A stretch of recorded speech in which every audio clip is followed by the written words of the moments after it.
Now, let us try to identify if these given equations are really perfect square trinomial. If really they are perfect square trinomials. So, on our previous video, naglagay ako dun ng mga questions to ask ourselves first kung paano ba natin ma-identify na ang isang equation ay perfect square trinomial talaga. So, yung number 1 dun, does the first term has a square root?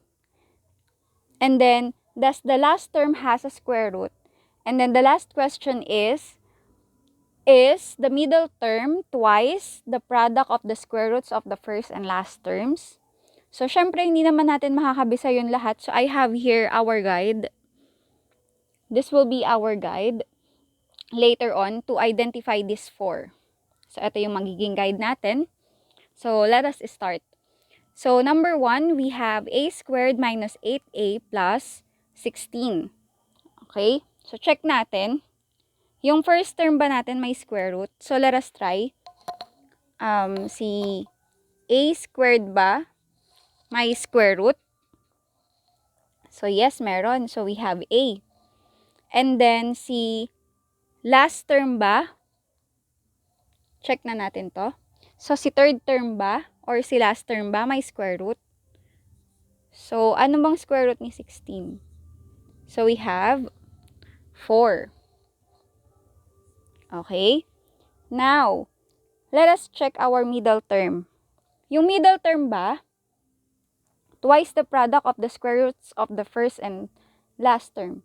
So, multiply lang natin to. So, we have 4a. And then, kailangan nga daw, twice. So, multiply natin siya sa 2. So, what would be our answer? 4a minus, 4a multiplied by 2, we have 8a. So, kung pareho dito, at may mga square root nga si first at third term, and then, si number 1 ay PST. Okay? Or simply perfect square trinomials. Let us now have number 2. We have here 9x squared plus 6x plus 4. Okay? So, try natin i-identify if our first term has square roots. So, check natin. So, ano bang square root ni 9x squared? So, ang square root ni 9x squared ay 3x. Okay? So, meron na. So, okay na to. So, ngayon, ano naman ang square root ni last term? Square root ni 4. So, that would be 2. Okay? So, anong gagawin dyan? Para ma-check natin yung middle term, kailangan yung product nila twice. Okay? So, 3 times 2, we have 6. And then, our variable is x. Pero kailangan, hindi tayo dyan nagtatapos. Kailangan twice pa siya. So, we have 12x. Ngayon, dapat ito, pareho sa middle term ng equation natin. Which is not. So, ito ay not PST. Or not perfect square trinomial. Okay? So, let us now have number 3. Let us now have 25x squared. And then, our last term is 16. So, kunin natin yung mga square root nila.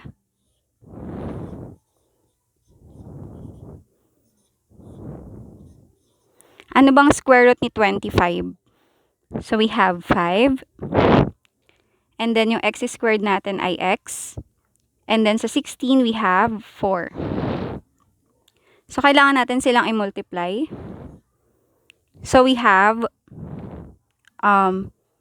what? 20. 20x. Pero sabi nga, twice. Kaya kailangan i-multiply sa 2. Ma'am, lagi po bang 2 yan? Yes, kasi sabi nga, twice. Kaya lagi siyang 2. Yan. So, 40x. Which is hindi na pareho. Kaya, not PST din siya.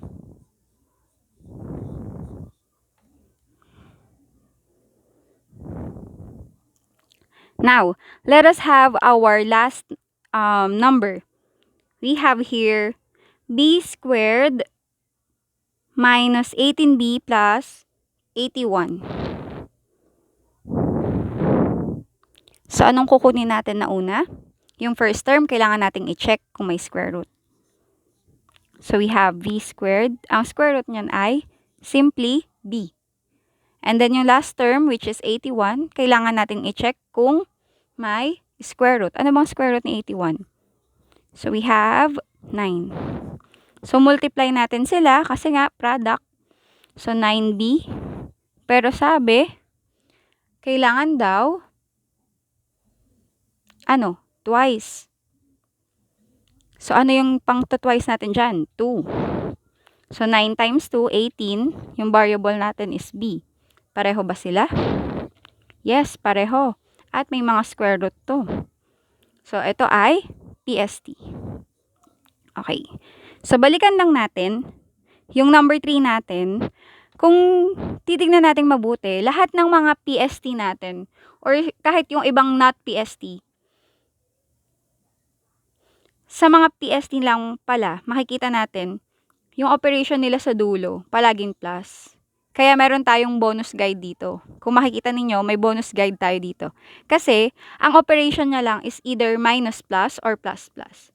Minus plus, minus plus. Eto, bogus talaga to, niloloko talaga nila tayo.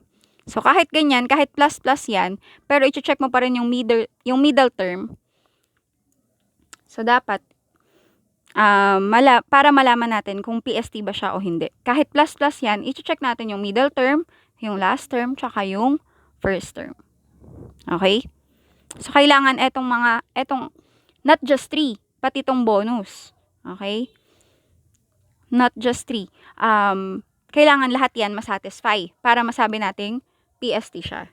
So, kasi ito sa number 3, pagkakita mo pa lang na ay minus na siya, wala na dito, hindi naman siya nag-fall under, kahit hindi mo na to gawin. Kasi nakita mo na ay minus, malamang hindi to PST. So, kung alam mo tong pattern na to, na minus plus, tsaka plus plus lang yung pwedeng maging operation yan, pagkakita mo kay number 3, minus na agad to. Alam mo na nakaagad na hindi siya PST or hindi siya perfect square trinomial.